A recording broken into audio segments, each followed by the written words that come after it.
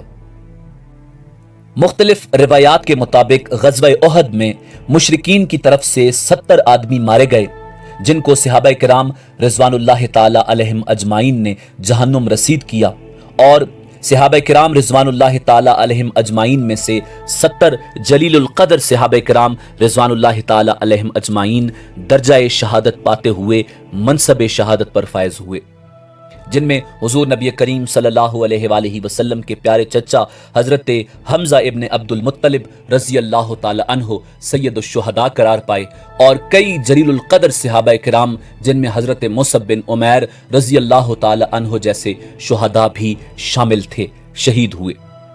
ان تمام افراد کو احد کے میدان میں ہی سپرد رب جلیل کیا گیا۔ آج بھی ان کے مزارات مرجع خلائق ہیں اور دنیا بھر سے زائرین غزوہ احد میں شہید ہونے والے شہداء کی قبور پر حاضری دیتے ہیں اور سلام پیش کرتے ہیں۔ اسی امید کے ساتھ اجازت دیجیے کہ آپ کو ہماری ویڈیو پسند آئی ہوگی۔ ملتے ہیں بہت جلد ایک نئی تاریخی، تحقیقی اور معلوماتی ویڈیو کے ساتھ۔ دیکھتے رہیے info@adil۔ اللہ رب العزت آپ کا حامی و ناصر ہو۔